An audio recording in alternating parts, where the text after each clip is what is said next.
In this episode, we look at why IT project management is broken. Hello and welcome back to the Project Management Podcast at pm-podcast.com. This is the live stream for episode 486, and I'm Cornelius Fichtner. Thank you so much for joining us. For those of you who are accessing this episode recorded and not live, please remember that this is a video episode. So if you're only getting audio, then please do look for the play video episode link in our podcast app, in your podcast app, or visit pm-podcast.com/486. Now then, in this episode, we are going to talk about the challenges of IT project management. In particular, implementing new enterprise software and the importance of user adoption. Many companies spend millions of dollars on state-of-the-art technology only to find that their employees aren't using it effectively.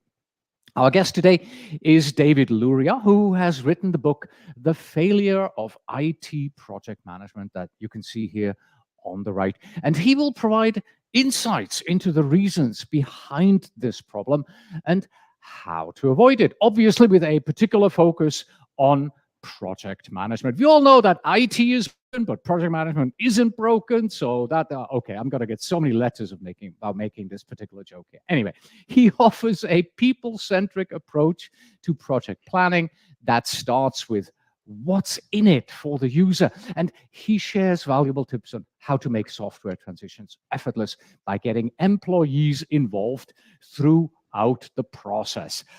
Whew, and with all of that out of the way, here he is. Thank you for joining us, David. Welcome to the program. Thanks, Cornelius. Thanks for having me. Pleasure to be Wonderful. here. Yeah, and thank you so much for writing the book. Why exactly did you write the book? I hadn't planned this question, but it seems maybe an important question to start off with. Sure. No, happy to answer that. So a little bit roundabout of an answer, but last year I beat stage 4B cancer, and I was in the hospital for about 3.5 months, and my squirrel brain needed something to do. Because I was extremely bored, and I had been thinking about this for a while, and I had a lot of time on my hands, and so I sort of did a retrospective, 20-year retrospective of my career, and wrote it all out. And it was something that I had been really ruminating about, having been a part of lots of projects, IT projects over the years, and seeing some common themes and sort of wanting to bring them together and tell a story. So that's all right. It. Thank you very much. So let's get going with our first question. It's always the same one. Before we begin, please tell me, what can our audience expect to take away from our conversation today? Yeah. So I think there's a quote I have in the book that I think summarizes it pretty well, which is, the most expensive system is the one that never gets used. Or said another way, the most expensive system is the one that gets built twice, right?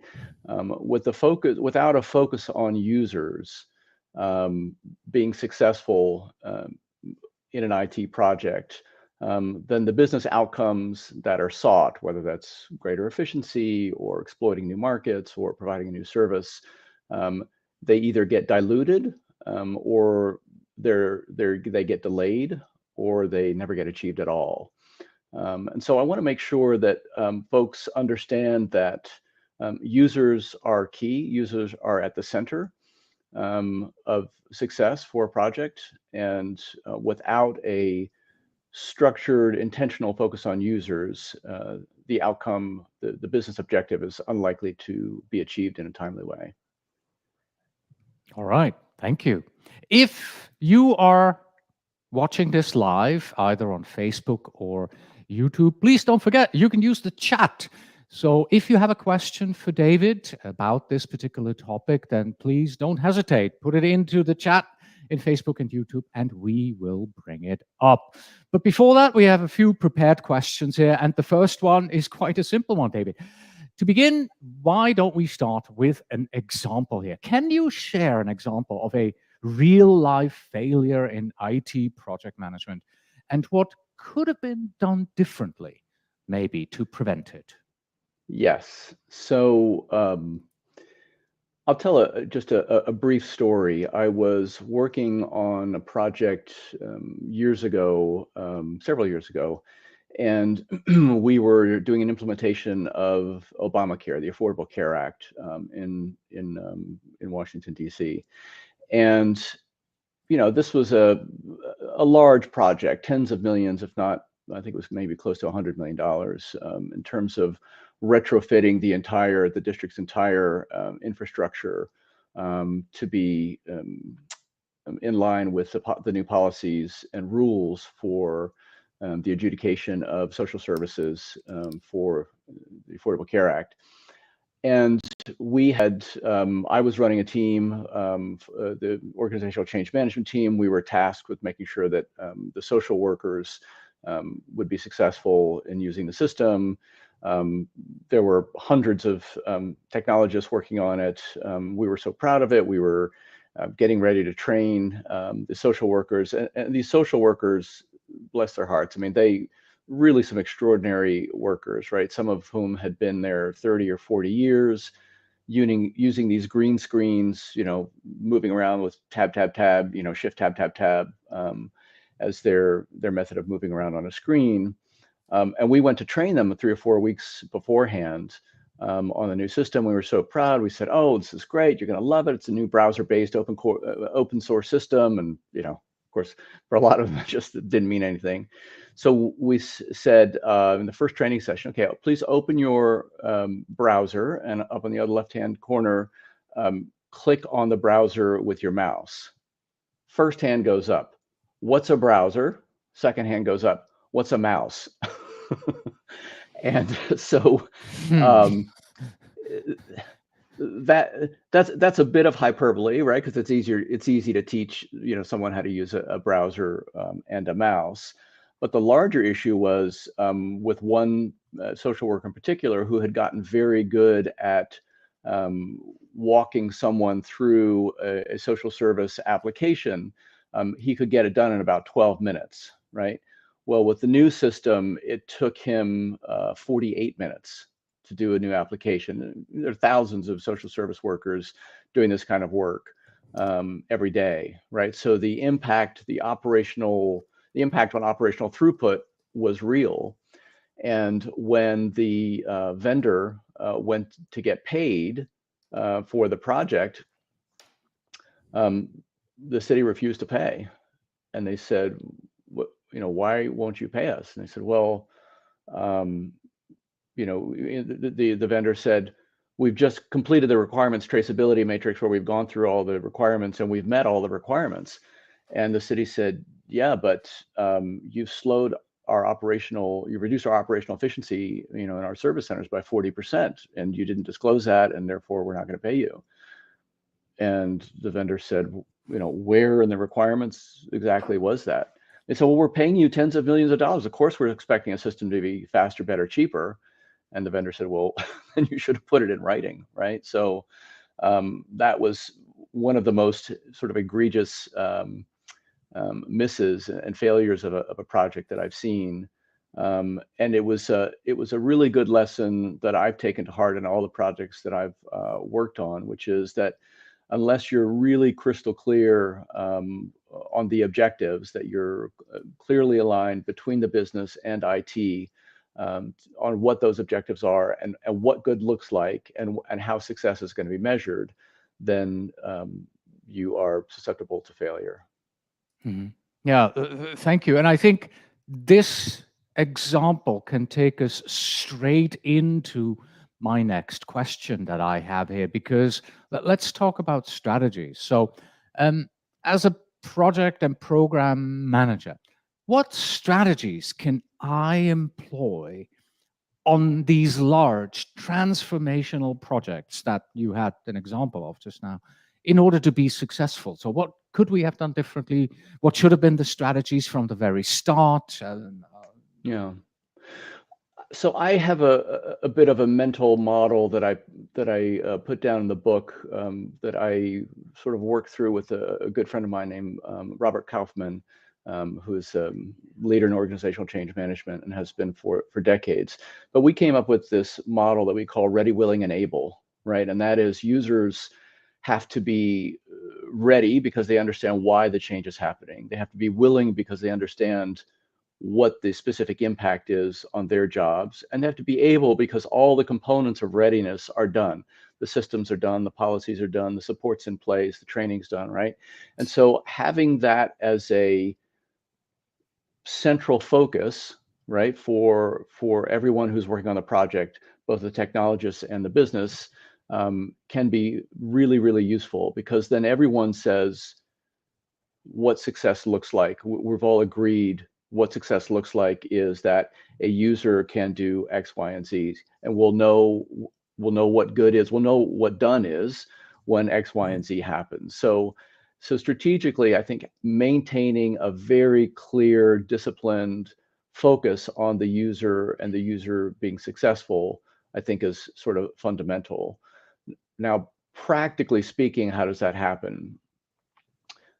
In a lot of IT projects I've worked on, there tends to be sort of tribalism run amok, right? Meaning that the IT folks sort of go in one direction, the business folks sort of go in the other direction, and often when you get to the end of the project, there's that meme of Super or Spider-Man sort of pointing at himself, right? For when something goes wrong.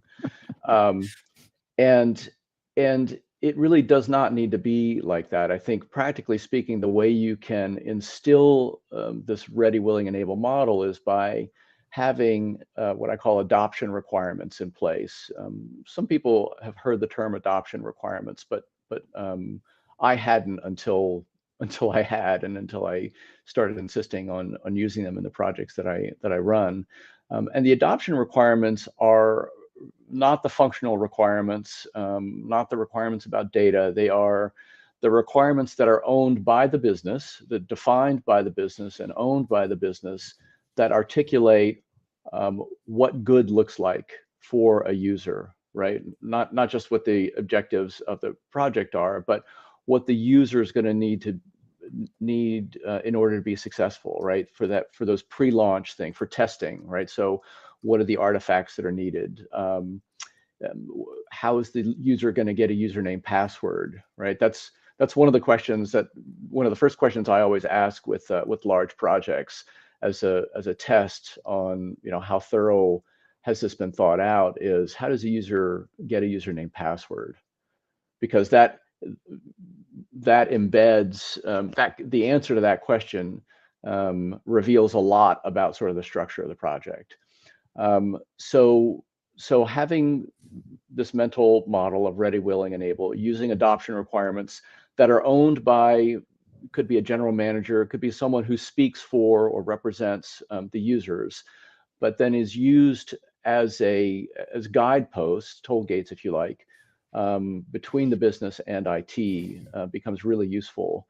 And a lot of times I've seen on the IT side, the IT teams will sort of get to the end of user acceptance testing, UAT, and they're like, okay, we're finished with that, I'm out, right? And that often is not helpful, right? Because it's often that last mile, the last couple of weeks or months during burn-in, that it's required that that users need a little bit of extra support. And I'm not talking about you've got to dedicate, lots and lots of time. I'm talking about maybe whatever the budget is for the project on the IT side, you extend it by 5 or 10%. And the best teams that I've seen do that are really successful because they've agreed that they are true partners with their business counterparts, because it takes them down that last mile and make sure that those adoption requirements get fulfilled. Mm-hmm. When I listen to you right now, if I had to summarize this and maybe bring it onto an abstraction level, I might even say that the strategies you need to employ are basically good project management. So you need solid project management maturity of your processes. And if you have an experienced project manager who knows what she or he is doing, they themselves will know and understand, based on their past experience, what the strategies are, what it takes to actually get it done right from the very beginning. Is that Right. would that be kind of on a very highest level? Yeah, no, that's a good summary, and I think the modern project manager on large transformational projects is more akin to. I use this analogy in the book of AWAC aircraft, right? So an aircraft carrier, the engineering managers in large corporations, I think of them as the captains of an aircraft carrier, right? Because the work that has to be done is very, very difficult, and it's very technical. It's a lot of moving parts, right?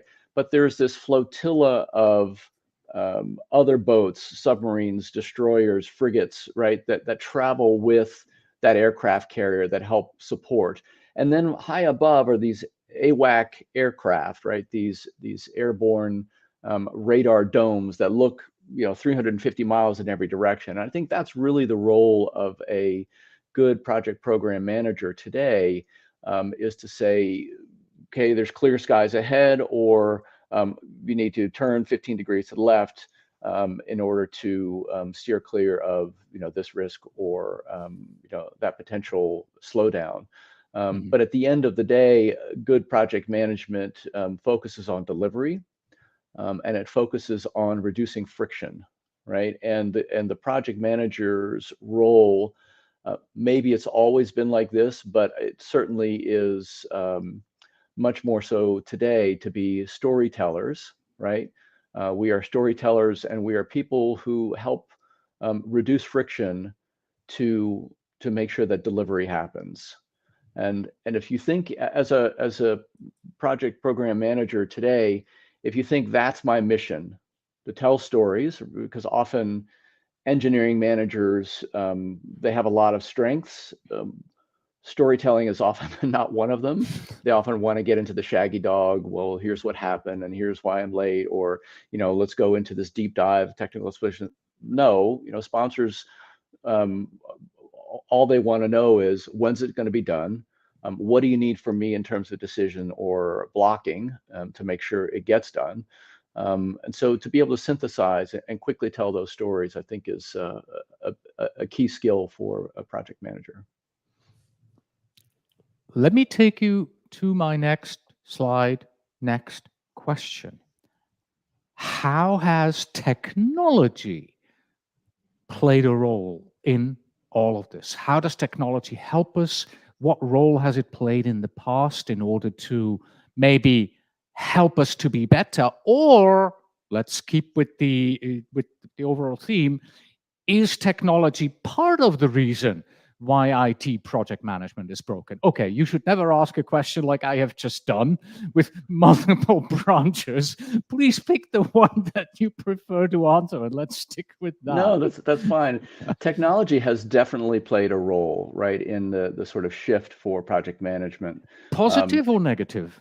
Both. It's a Both. push-pull, Okay. and I'll give you an example of both. So over the last 20 years or so, since the Agile Manifesto came out in whatever it was, 1999, 2000, there's been this creation of tools, Jira, Rally, where stories are being managed, and you're able to sort of roll up work differently. And in many ways, it's eliminated the need for project managers, right? They play a different role than they used to. It used to be that the project manager was sort of the hub, and then the spokes of the wheel were all around them. Whereas now a lot of that work has been taken off and moved into some of these tools, and with the ceremonies of Agile stand-ups, the backlog grooming, the role of the modern project manager is less necessary there. So that's good, right? Because it removes, that's a good way to remove friction. The way that it's hindered I think has been this proliferation of platforms, right? Over the last 20 years has been, our society has been both positively and negatively impacted by platforms, right? Where you've got a platform, some kind of technology platform that allows um, scale, that enables scale as never before, right? And so when you have that, you have multiple verticals, right? Could be a business unit verticals. And then you have a horizontal platform that is an enabling technology across those multiple um, verticals. And the project manager's role is to help tell the stories and align between those. And it can be quite tricky, particularly when you've got when data is involved. You know, my experience, I've worked on a lot of data projects, and one of the pieces that that make data projects tough in an agile environment is that when it comes to data projects, you can't, it's tough to just take chunks of data, right? Say, oh, I just need 15 out of these 35 fields, you know, migrated. No, the user actually has to have all 35 fields, and they have to be accurate, they have to be timely, they have to be consistent, and they have to be relevant. So data projects, in addition to the fact that the people who often know the most about the data, that is, they have the longitudinal knowledge to know, well, when a piece of data comes in the front door of the building, it looks like this. It gets bedazzled as it goes through, you know, throughout the firm, and then as it gets used, you know, at the other end, the finished goods, you know, part of the process, it looks like that. So it requires a level of understanding, a longitudinal understanding of knowledge from start to finish on data that sometimes is not true for other types of technology projects. So I would say it's been a push-pull in terms of the impact of technology. In some ways, it's eliminated the need for project managers, as I mentioned, with the Jira and Rally and some of these agile tools. And then in some cases with platforms, it's create a more urgent need for that storytelling, for someone who has the ability to synthesize and say, no, wait a minute, we have to make sure we're bringing this, you know, this group in here, or tying these together, and looking holistically to make sure that everybody's working together. Since we're talking about technology and you mentioned the word sympathize, let me bring somebody in who does not yet sympathize here. We'll stick with technology, but we're getting very current here. Yes. Artificial intelligence, right? It is the topic, a very current topic at the moment. Can AI play a role in IT project management? Is it going to take my job? What's your view here on this? Well, I've heard it described that, so the answer is yes, it's absolutely going to play a role. It already is playing a role, and I think that role will accelerate. Um, the way I've heard it described is that AI is not going to take my job, but the thing that's going to take my job is the person that works with AI is going to take my job, right? And so I have been following somewhat breathlessly the developments of ChatGPT, and seeing and using it myself. And it's really pretty extraordinary, the changes, the pace of change, how quickly it's changed. And I've been thinking in preparation for this podcast, thinking, well, what are some ways that ChatGPT could be useful? And I thought, okay, well, let me give it some examples. So I described to ChatGPT, I've got a project X, Y, and Z. We're trying to implement this change for that outcome. Give me a list of 10 use cases to get started. And you know, that took about 20 seconds, right? And it gave me a list of 10 use cases that were quite bland, but not inaccurate, right? And so with some refinement, that set of use cases, I could have generated a lot more useful, sort of called first draft use cases from which I could really have developed some meaningful use cases. So again, that just shortens the cycle time of producing that. The other example I'll throw out is I am a big believer in using probability to estimate end dates and dollars in some cases for, when's the project going to be done, right? The eternal question that we always get as a project manager, when's it going to be done?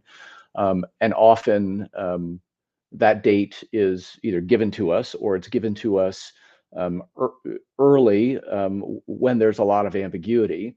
And so I'm a big believer in using, sort of crowdsourcing min-max dates for, best guess expert dates, and then using Monte Carlo simulations to run that, right? And I've got a little Excel model. I ask my experts, what do you think is the minimum least likely date that this is going to be done and the maximum date? Put those two into a model. And it will spit out, it'll run 10,000 different iterations, and it'll spit out a date. I'll say, give me a 50% chance of being done. And what is that date, right? And that's sooner, right? And then give me 100% or 90% likelihood, and it'll give me another date, right? And it's very much like investing, right?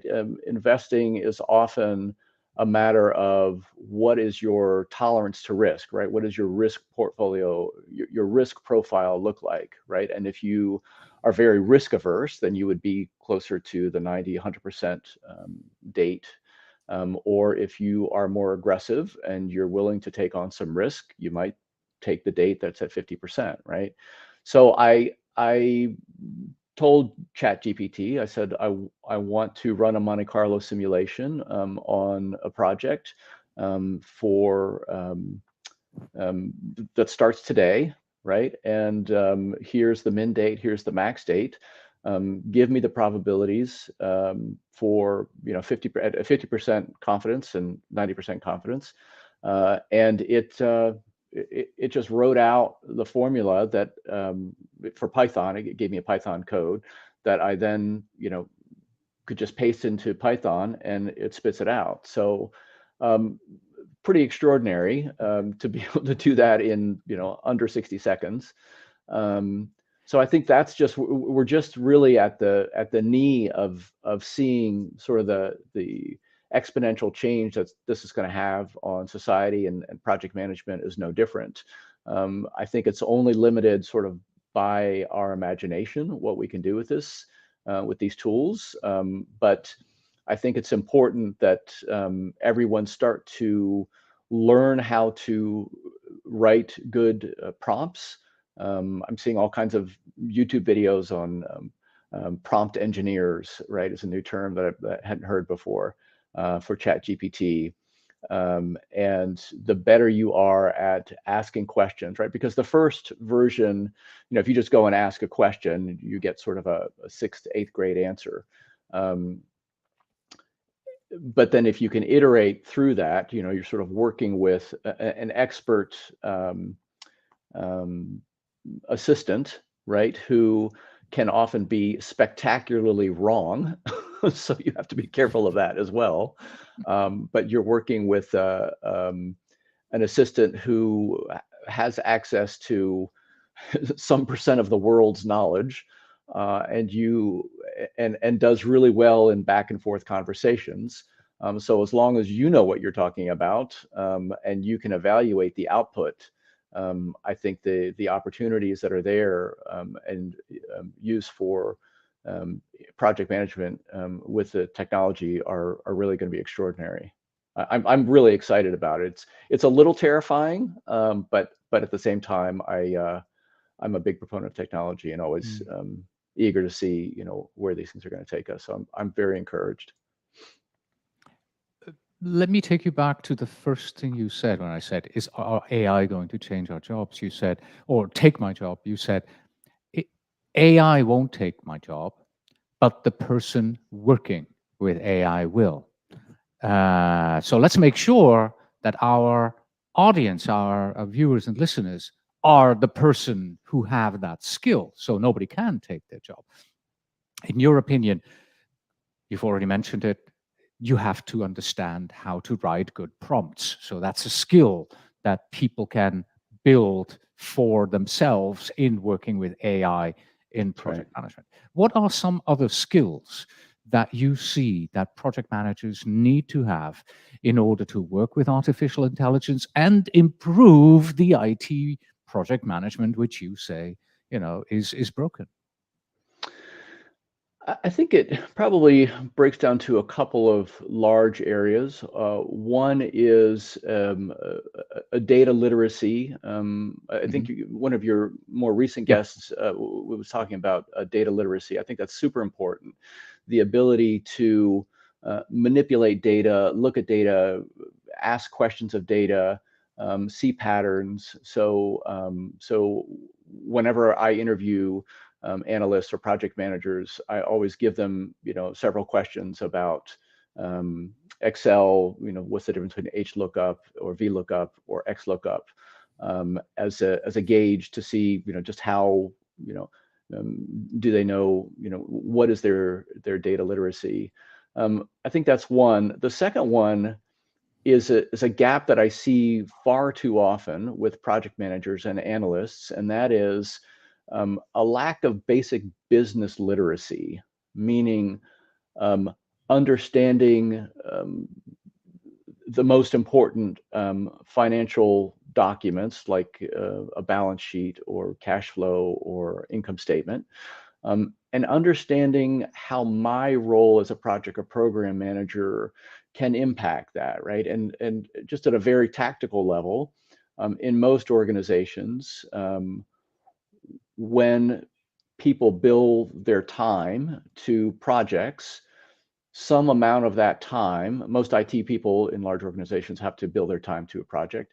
Some amount of that gets capitalized, meaning some amount of that can be taken off of the P&L, right? It gets moved over to the balance sheet, and then gradually it gets amortized and brought back, right? So, understanding, having a basic business literacy to understand, well, what does it mean to drive profits? What exactly does that mean? What are the drivers of profits in our organization? What are the compression, the margin compressions, right? What does that mean, and how does this project play into that? And so I find that the best project program managers are the ones who have both the data literacy and the business literacy to be able to connect those, right? Because then you stand in between the enabling function, which is what technology is, right? I always think of technology as a resource liberating mechanism, right? If I have an orange tree outside and I pick all the oranges off of the lower branches and I can't reach anymore, then a ladder becomes a resource enabling technology, right? So technology is a resource enabling tool, and if you understand that and you can understand how to use data and you have that basic business literacy, then you're able to really be a catalyst for change in your organization, because you can speak tech and you can speak business and you can really drive change and be a force for really positive outcomes. Yeah, thank you. Uh, Even though I asked you about artificial intelligence, you took it into a totally different direction, and I think you are spot on, right? Yes, business literacy is not part of artificial intelligence at all, right? But if you, as a project manager, don't know how your own business works, you're pretty much going to be lost here. That's right. And artificial intelligence is a tool that we will have to be able to use in the future. What are, however, at the moment, the best tools for project and program monitoring in your view? Because, if IT project management is broken, monitoring, controlling, having appropriate tools, that will help. Yeah. That's easy. There are lots of tools out there. My preference is for just two, Excel and PowerPoint.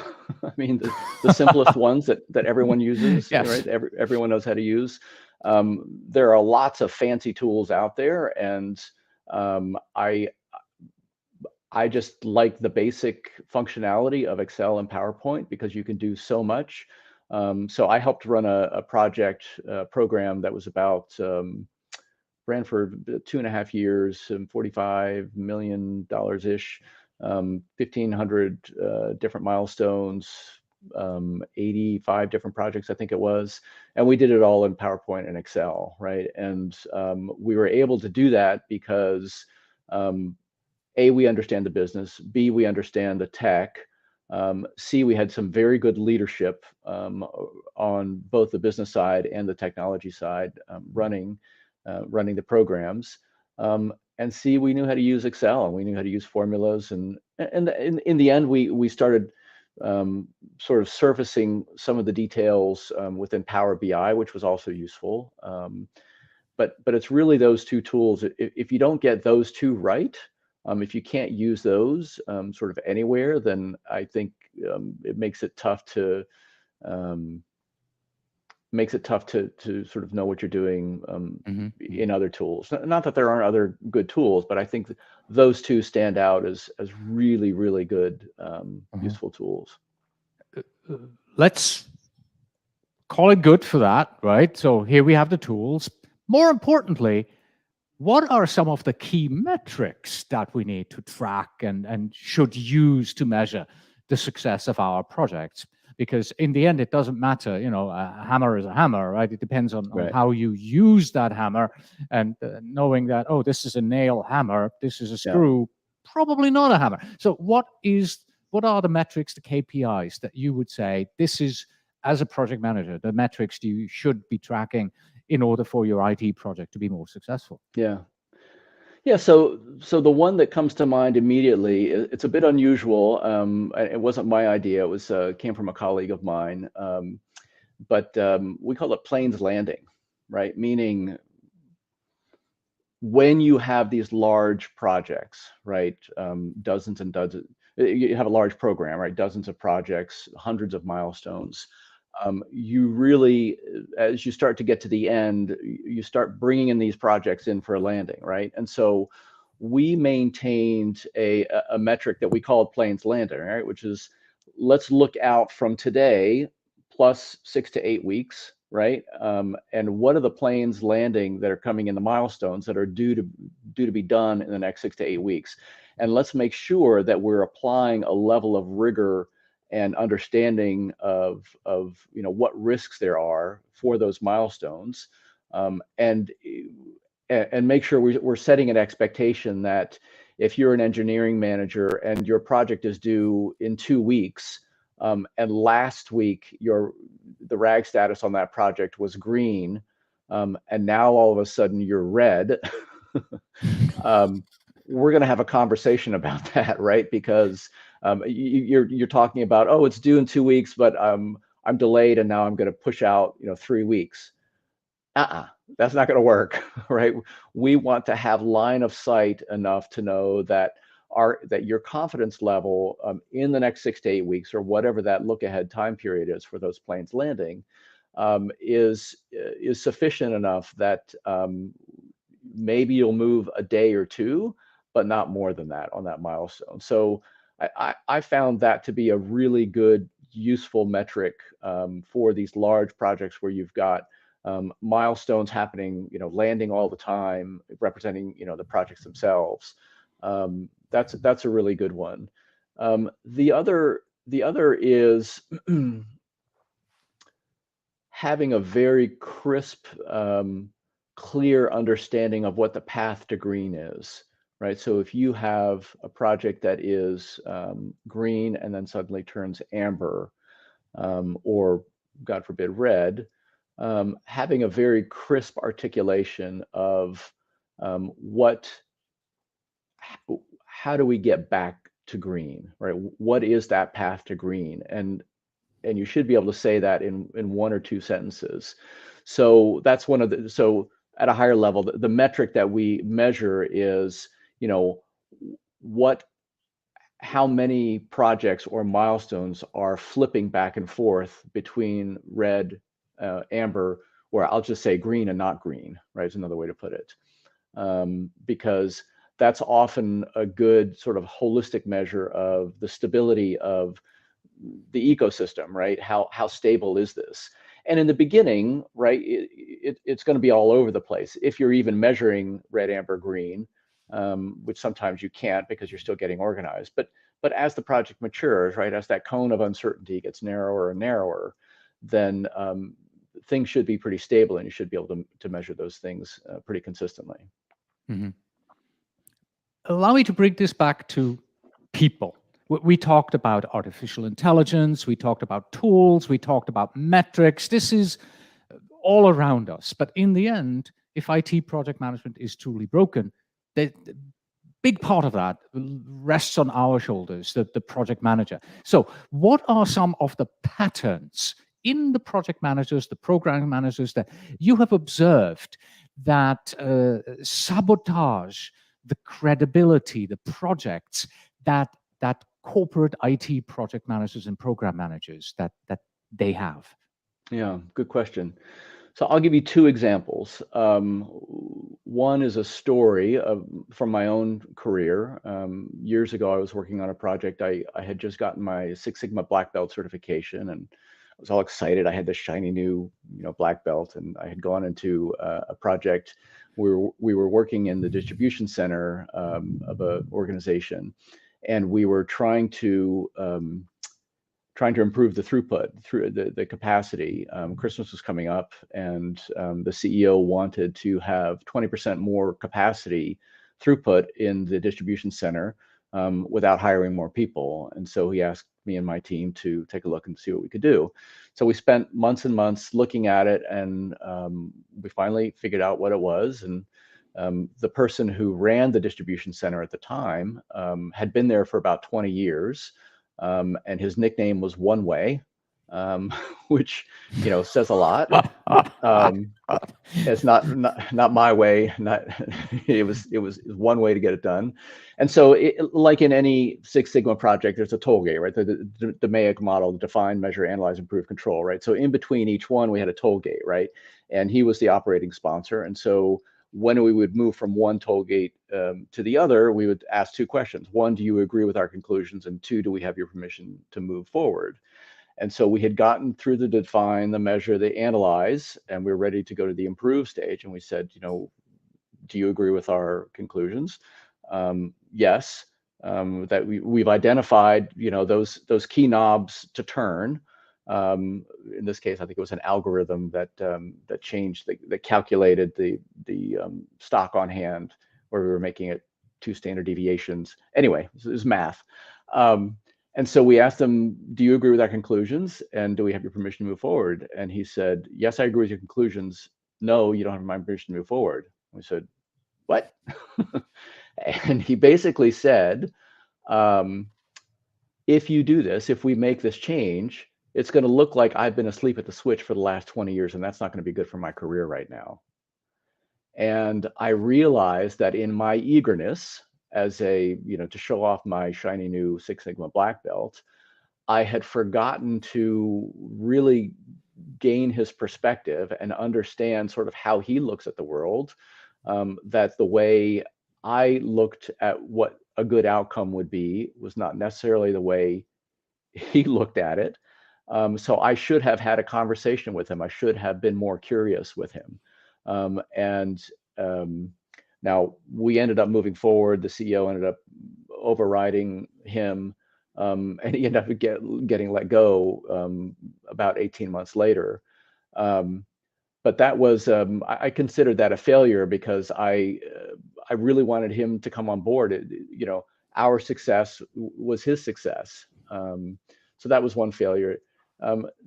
The main one that I've seen, though, more often than not, and this has certainly happened with me, is not knowing the details. You have to know the details. You too often what I see is a project manager getting brought in from the outside, and they just don't know the details. They don't know the domain, they don't know the people, they don't know the processes. And well-intentioned, good, competent project program managers, but without knowing the details, your effectiveness goes way down, right? Because your credibility goes way down. And you have to go in knowing the details so that you can really seek out the nuances, right? And talk to people. And again, ask questions and be really curious. I've had one boss who really taught me the value of having a conversation. Just ask questions, right? Because too often I would go in, sort of hard charging and thinking, oh, I have all the answers. I know exactly what to do. And here's the right way to do it, which on paper may have been true, but without looking at the situation and without asking questions to understand the nuance, to pull out the detail, to really dig a little bit deeper, I missed the mark. So those would be the two things I think would be curious, ask questions, and know the details. Well, that's three things. That's okay. Yeah, math, right? Let me take you from this particular example to a more generic question here. Help. Based on your experience and also from your book, which type of IT projects often need the most help? Is there a particular type that you were able to identify of projects that need help, that are broken? I'll answer that question in two ways. The first way I'll answer it is that there's a certain profile of a project where things tend to break, and that is they tend to be large, cross-department, often cross-division projects where IT teams that are not used to working together have to work together, right? And I think we forget we're not that far from living in caves and and being very tribal, right? And so those instincts, those evolutionary instincts of tribalism come up, right? And I think the modern project manager, he or she can really needs to work against that tribalism. So the profile of that large cross division, cross department project is I often see that those failures because there's too much trying to boil the ocean. There's not a good enough focus on, the one thing that matters, which is delivery. The only delivery matters all the time, everywhere in these IT projects. And when you lose that focus, then it suffers. So I would say that's sort of one profile of a project that often struggles. The other one I alluded to earlier is data-centric projects where you're replatforming, you're doing a report replatforming. Those tend to struggle for a lot of the same reasons. But as I mentioned before, if you don't have the knowledge, the expertise on the teams to have that understanding of data comes in this side of the building, here it does this, we enrich it, throughout the building like that, so that it comes in the building as a 4, ends up as a 6 over here. That expertise, particularly in data projects, and particularly when a data project goes live, right? Because you may be you may have a report replatforming project, and then the system goes live, and the users who are now using a new reporting tool, and we're expecting a 6 where before they had a 4, they have a question, right? And because the modern systems are all platforms, right, where it gets handed down from one to another to another to another, the experience you do not want that user to have when it comes to support is, thanks for your question. Your call is very important to us, but we're the wrong team. Please go to, team X. And then it becomes the hot potato, right? That's an awful, awful experience, especially if the person who counts on that 6 being a 4 is making a business decision that has to be made by the end of the day, right? So having a good support model in place with those data heavy projects requires this approach, again, for somebody to be ready, willing, and able, right? And that mantra of being ready, willing, and able really applies, I think, on those data projects. That's been my experience, at least. Mm-hmm. Mm-hmm. We've already opened up the crystal ball a little bit, looked at artificial intelligence and how that's going to change things. Let's take a look at trends. Oh, wait a second. Let me move us out of the way, because this is actually a funny photograph that I have here. So we're not overlapping the fun bit here of the picture. I want us to take a look into the future. This alone could be an hour-long conversation of what's coming. So emerging trends, technologies that help us make IT project management better. In addition to artificial intelligence here, if you had to pick one, which trend are you excited about where you'd say, you know what, this can be a boon in order to fix broken IT project management? Yeah, I think it's the one that we've already talked about, which is the adoption of artificial intelligence as a sort of co-pilot model, right? That's what Microsoft is now rolling out. That's how they're branding the use of ChatGPT into the Microsoft Office suite of tools as this co-pilot moniker that they're using. And that's what I'm excited about, right? Is to be able to go into Excel and say, okay, Excel, analyze this data or organize this data and tell me what I'm missing. What are the insights that I need to see and hear to really fast track these things, right? Because the old adage is, I don't have to outrun the bear, I just have to outrun you, right? So it's a matter of how can I harness these tools in a way that makes me more productive, that gives me insights faster, and that catalyzes deliveries, IT deliveries, right? Because I'm able to generate a set of use cases or come up with, my example before, end dates or dollar budgets. By the way, the same model that I talked about in terms of, what is the min max estimate, expert estimate for end dates, you can do the same thing for dollars, right? Because it's just another number. So coming up with dollar budget estimates, coming up with date estimates, and really streamlining some of that manual friction that happens every day today for the project manager. I think a lot of that friction will be eliminated or at least reduced with some of the new AI tools that are coming out.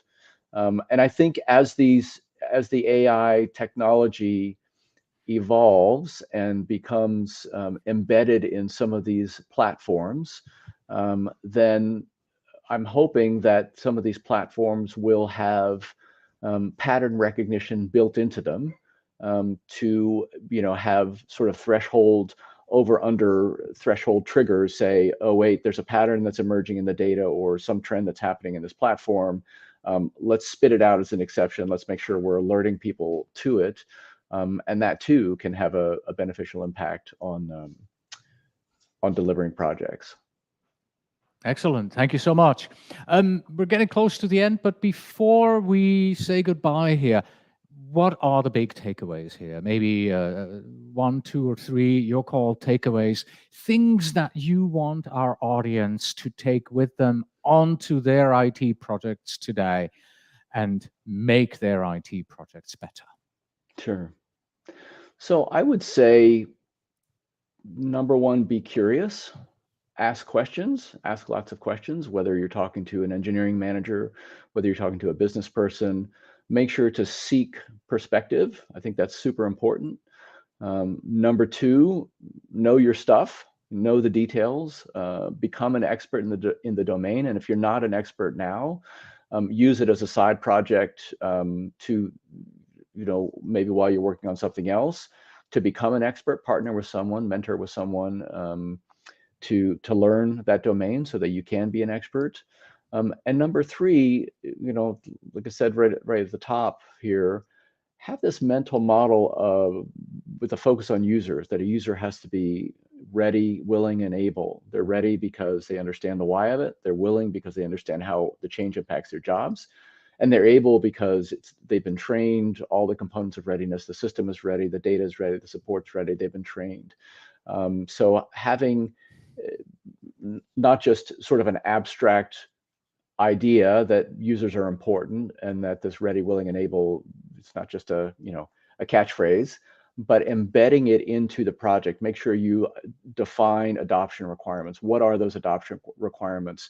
What are they specifically? How do we transact on those adoption requirements? Who owns them, right? And making sure that there's a person on the program, hopefully on the business side, who owns those, who owns the outcomes of those adoption requirements, and who is accountable to make sure for the experience of the users. Generally, that's a general manager with big programs, right? You can't have 15 different people, right? You have to have that function sort of centralized. So if there's one sort of outcome that I hope for, with the book, it is that people on both the IT and the business side develop this muscle, develop this capability to focus on users, to make sure that users are successful, that the focus remains on users being successful. And that's really the way that the project becomes successful. And I'll just use one quick analogy in the last minutes. In the book, I use this analogy called I think of as West Virginia, right? W equals VA, which is the formula for power, right? W equals watts, V is volts, and A is amperage, right? And V, voltage, is the potential, right? It's electromagnetic potential, right? And you can think of potential in terms of software is, does the software work? Does it do what it's supposed to do, right? How much potential does it have? Amperage is the flow of electrons, right? And I think of amperage in this context as the capability, the ready, willing, and ableness of users, right? And when you put those two things together, you put the potential of the software and the readiness of a user, you can have very bright output, right? Which is the wattage. So if that's a useful rubric, then pass that along to your listeners as well. Wonderful. Thank you very much, David. Appreciate it. You're welcome. Yeah. Thank you so much. I really enjoyed being on your podcast. Thank you. Yeah, and thank you to everybody who's joined us live here today. At this point, we're saying goodbye to David, but let's not forget that that book of his, once again, it is called The Failure of IT Project Management. Why it is broken, how to fix it with 11 ironclad requirements that you have never, underlined, heard of. A delivery guide for tech exits. Written by David Luria. It is 77 pages long. It is self-published, and as you can see here from the excellent Amazon review on the screen, it is indeed available on Amazon. And with all of that out of the way, please do visit pm-podcast.com/486 for show notes, transcripts, and PDU information. Yes, you can earn PDUs from watching or listening to this particular podcast here. Looking at the clock, probably about one full PDU is what it is. Our email address is info@pm-podcast.com. And finally, here is a fitting quote to end today's discussion. I'm not saying that IT project management is a mess, but sometimes it feels like the only way to deliver a project on time is to build a time machine. Thank you for being here, everybody. Until next time. Thanks, Cornelius.